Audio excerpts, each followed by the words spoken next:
up, people? It's your girl Adeola. As you guys know, Nigerian President launched a new campaign called Change Begins With Me, and boy, I was so excited. It's not exciting, you know, because it really has to begin with him, if you know what I'm trying to say. So without further ado, these are just my recommendations, starting with Mr. President, of course, on how we can lead this change. You know, change begins with me. It's okay, you can thank me later. Boy, I give so many free advice on this show, you know, but what can we do? Number one, Mr. President, in case you're watching me live and direct, sell those private jets like you promised. Will you sell those jets? I don't know why we need 10 private jets for Mr. President in Nigeria. I heard that you've spent more than 5 billion naira on maintaining the jets. I mean, that is just, heck no. And then your spokesman said, no, it's not 5 billion, it's just 2.3 billion. I was like, what? Just 2 billion? That is more than $7 million to maintain private jets. And for God's sake, you don't need to set up a committee because you want to sell jets. Or are they not getting paid? I mean, the committee members. And they know that once the jets are sold, they're no longer getting paid. There will no longer be the need for their service. So don't you think they will stall the process? In this internet age, my guy, you don't need a committee. And I'm not saying that you should use eBay, although eBay may be a good idea. You know, never mind. No, it's not. But you don't need a committee. Number two, Mr. President, stop traveling abroad for medical treatment. Before you became president, you said that you will end medical tourism. Remember? Yes, you did now. And then you said you will make sure that we have good hospitals in Nigeria so people wouldn't have to go abroad to India, to America, or Dubai for treatment. In 2013 alone, Nigerians spent $1 billion on medical treatment abroad. That means we just gave $1 billion to India, America, Dubai, and everywhere else that people go. Now we go to Ghana, we go to South Africa. Despite your promise to end this, your spokesperson came out recently and said that, oh, you only spent 20 million naira on the ear infection that you went to treat in London. I was like, 20 million? Like, father? Is that not our money, Mr. President? I mean, that is more than $64,000. No be so. At a time, Mr. President, you spent $64,000 on ear infection. You see, father, these people still don't get it. They don't. You know, that is different from the hotel accommodation and the expenses of taking a private jet to London. Now, since you came back, Mr. President, since you came back from London, what have you put in place to make sure that you won't have to go back to London to spend another 20 million in case you have another ear infection? So you understand? And have you started building ear clinic like the one that you went to in London? You know, have you started building one in Nigeria? Or can you at least buy the equipment that they used in London and put it at the Aso Villa clinic? You know, the one that we've been spending billions of naira to renovate all these years. Can you buy the equipment and put it there so that next time if you have any ear problem, you just invite the doctor from London, since clearly you don't trust Nigerian doctors, which is a shame. Change begins with you, Mr. President. No more medical tourism. Number three, change begins with you, Mr. President. The moment you stop nepotism in your administration, snap, you don't even hide it. You, my Oga, have appointed a lot of incompetent people in this administration. I mean, look at the sports minister. Look at how he disgraced us during the Olympics. You want to tell me this is the only person that qualifies to be a sports minister in the whole of Nigeria? Haba, the devil is a liar. And how do you appoint an 83-year-old man to lead the Communications Commission? And all these people given top positions. 91 people were given top positions at CBN because they are related to you and your officials. What did you do about it? And that is not to talk about the 300 plus that were given top positions at the Federal Inland Revenue. Like, Mr. President, what did you do about all this? Change begins with you, my Oga. Number four, Mr. President, and this is a very important one. Move closer. It's okay. Why on earth do we need 3.4 billion naira to launch this campaign called Change Begins With Me? Like, what? I was like, who that? Why do you need to spend money to launch this campaign? 3 billion naira. Allegedly, no, sure you understand. Allegedly, don't quote me. You are a celebrity on the internet. That is all you need. Your spokesman have hundreds of thousands of followers on Twitter. You yourself have more than 500,000 followers on Twitter. All you have to do is release a video or a speech on Twitter and people will circulate it for you. Wait a minute. So the Minister of Information said that is not correct. That is Malai Mohammed. But why do we even need a campaign? That is what I don't understand. Why are we talking about this? You know, all you need to do is do the right thing, live by example, and people will follow. You don't need this campaign. Now let me talk to our senators, because you know change begins with them as well. And the first change that has to happen with our senators is to reduce their numbers. We don't need 469 lawmakers in Nigeria. I'm telling you, it's better if we have 60 lawmakers that are very effective than all these people that we have at the Senate. Do you guys know that they've been on recess for the past 2 months? They've been on break and they're still getting paid. You know, we see Dino Malaya cruising all over America and he's still getting paid, father. Like, honestly, I don't know what these people do for Nigeria. I don't know what they do. On top of that, now we are hearing that they have 2,578. I was like, doing what exactly? And all of these aids are getting paid minimum of 950,000 naira per month. That is almost 1 million per month just for the aid. And now they said that, oh, because of recession, they recently reduced it to 400,000 naira per month. These people have insulted us. They poop and they threw it in our faces. 400,000 naira per month just for the aid of the senators. And then, do you know the worst thing? The report says that they've employed more than the 2,570 that they are allowed to employ. And those other ones, the extra aids, they are also getting paid. Guess who is paying them? You and I. Your money, the money that they are supposed to use to develop our country. We don't finish. We don't need that many lawmakers in Nigeria. And for God's sake, they don't need that many aids. We need to reduce them, reduce the aids as well. Also, change begins with our religious leaders. Of course, you know I'm coming here. All those men of God that are very rich, riding private jets, riding fancy cars. You tell people that their breakthrough is coming. You tell unemployed members of your church that God will make a way for them. You just pray for them and you leave it as that. And then you turn around to ride in your own private jets and your fancy cars. Kai, I did not read this in the Bible. Even food, when people were hungry around Jesus, he fed them just food. How many churches are feeding the poor today in Nigeria? How many big men of God are helping the poor now in Nigeria? Lastly, change begins with us, the common people as well. Please let us stop worshiping politicians and religious leaders. Please stop worshiping them. They are human beings like you and I. By the way, touch not my anointed never referred to any minister in the Bible. That passage was referring to the people of Israel, the whole nation of Israel. So if you're a Christian, you're also anointed. And not only that, stop defending people that are stealing money just because they're from your tribe or from your hometown. A thief is a thief. And you'll be defending these people on Facebook, on Twitter. But do you ever think that you are where you are because of them? Do you ever think that Nigeria is where it is because of them? The gap between you and them keeps widening. They keep making money. They keep stealing money. You keep defending them. Some of you have never seen 1 million naira in your life, like with your koro eyes. You've never seen 1 million naira before, but you are defending people that are stealing billions of naira. This is what they call mumu. You say, oh, he's not the only one. She's not the only one. People that have pocketed your future. People that have pocketed the future of your children. Some of you have to wake up at 5 a.m. just to get to work on time, knowing that you may not even be paid at the end of the month. Yet you have to go because man must eat, not be so. So it baffles me that people like that will still be defending those that are stealing. Some of you don't know how to pay your school fees. Some of you have to work daytime, nighttime, and part-time and overtime. Yet you are defending these people. I don't understand. Did you guys see that video of young people hailing Bukola Saraki?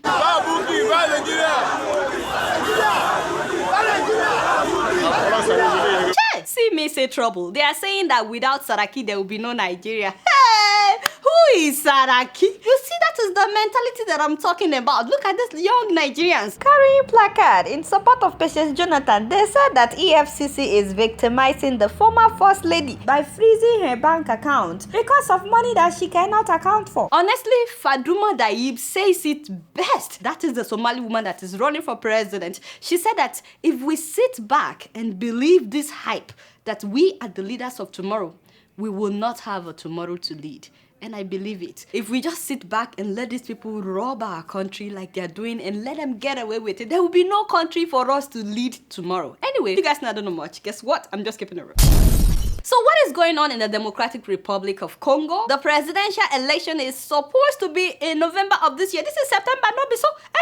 We still don't know when the election will happen. There's still no date. I told you guys that Joseph Kabila wants to run for third time, which according to the constitution is not allowed. But you know, like the president of Burundi, the president of Uganda, Rwanda, and Cameroon, and all these countries, he wants to run by fire by force. So instead of announcing the date of the election in November, the Electoral Process Commission came out and said that the election should be postponed till July of next year. I was like, what? Say what? And he's supposed to step down in December. So if the election will be July, who's going to be ruling the country from December to July? That's the question people are asking. They are giving him deadline. In fact, there's a website now where they are giving him a countdown.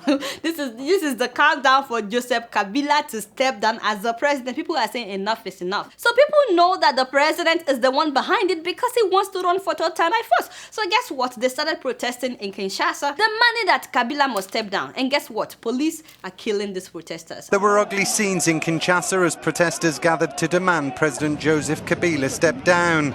Banned from running for a third term, his mandate is due to end in December. Security forces fired tear gas to disperse demonstrators on a main road in the capital. At least 50 people have been killed as of last week. Human Rights Watch said it's 44 people. Opposition members said it's 50 people. And there are other reports claiming that more than 100 people have been killed. So not only are they killing people, but the headquarters of 3 different opposition parties were set on fire. And 2 people were found burnt to death inside those offices.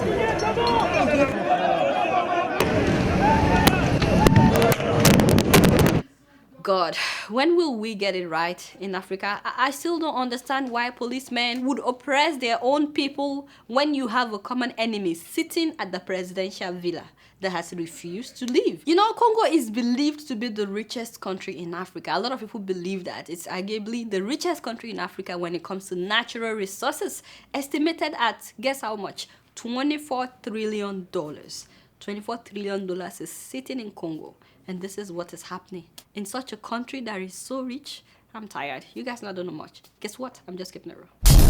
So for the rapid news of the week, a quick shout out to all my Zimbabwean brothers and sisters here in New York and those that came from outside New York to protest at the UN last week that Robert Mugabe must go.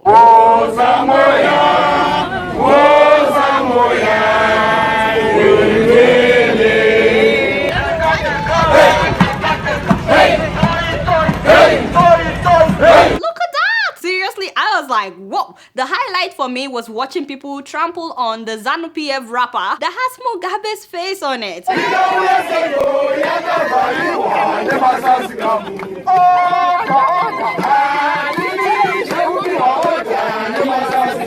They trampled on this thing. They were using it to clean their shoes. I said, look at these Zimbabweans. No respect for Mugabe. Just imagine. So I got to meet a lot of cool people from Zimbabwe. Thank you very much for welcoming your girl. And of course, I finally got to meet the man of God. That is Pastor Evan Mawariri, the pastor that led the This Flag protest in Zimbabwe. He's presently in exile. Kudos to him. We're very proud of what he and other Zimbabweans are doing. Also, a huge shout out to all our African Paralympic athletes. They made us so proud. Oh my God, they did like 10 times better than the able-bodied people. Did you guys notice? Nigerian Paralympics got 8 gold medals. What did we get at the Olympics? Like one bronze. No, so what a shame. What a shame. We got 8 gold medals at the Paralympics. We got 2 silver, 2 bronze. South Africa got 7 gold medals. Algeria 4, Egypt 3, Kenya 3, and so on and so forth. Yes, they made us so proud. I love when people beat all odds and prove themselves able. Thank you so much for making us so proud. We're very proud of you guys. Guess what? I'm just keeping it real. So before I leave today, I'd like to read some of your emails, and the first one is from Ungu Chidema, and he says, "Hi Adeola, please help us tell the Enugu State government to repair the old Enugu-Onitsha road that passes through New Market. That road is a death trap." So I found some pictures of the road. I was like, what, Mr. Governor? Your Excellency, in case you're watching, I beg, do something. How long will it take? Don't get me upset.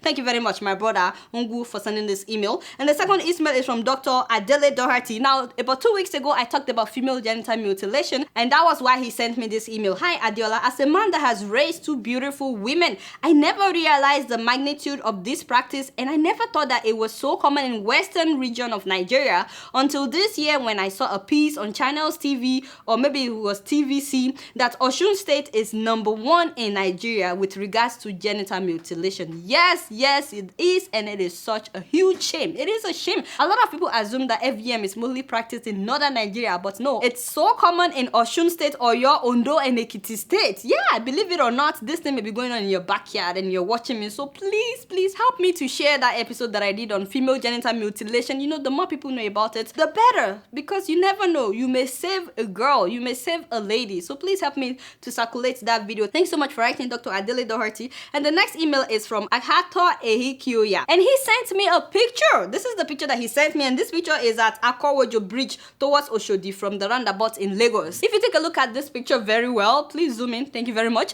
It says that no passing after 3 p.m. Motorists are not supposed to pass the bridge after 3 p.m. Now, if you look at the picture very well, they put the sign after the bar, which means a lot of motorists will not see the sign until they've passed the bar. And once they pass the bar, these people come out charging motorists 10,000 naira. They charge people 10,000 naira for passing the bar, even if they don't end up crossing the bridge. Like, just imagine that exploitation. And then he said it's not only that. On August 16th, I watched the touts forcing on motorists to pay fine when it was not even 3 p.m. It wasn't even 3 p.m. and they're already charging people. It was 2:47 p.m. And when I drew their attention to the time, the touts quickly changed their tune and they said that no, they've changed it to 2:30. It's no longer 3 p.m. You see, Nigerians, they said it's just that it's yet to be effected. So they didn't put 2:30 p.m. but they are charging this guy at 2:47 p.m. Okay, it's not even 3 o'clock. After all was said and done, the guy paid a fine of 10,000 naira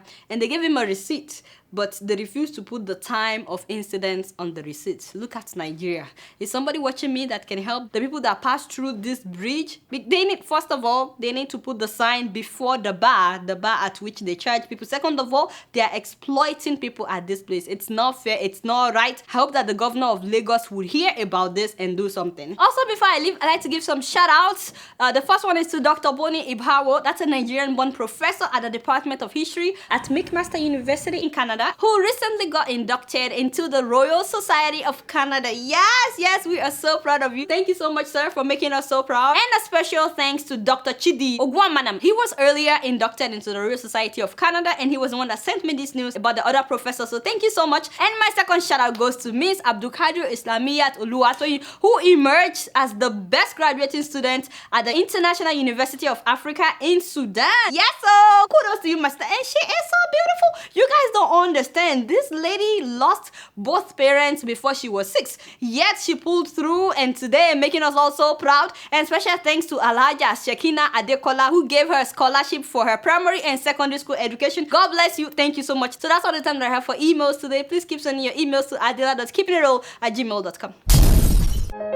Growing up in Kenya, my sister and I were very close.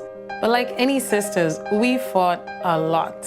She always got new clothes, and I always got hand-me-downs. Now she's putting her children through school in Kenya. We still fight sometimes, especially when I send money for the kids. I tell her, buy some clothes for the younger one, and we both laugh.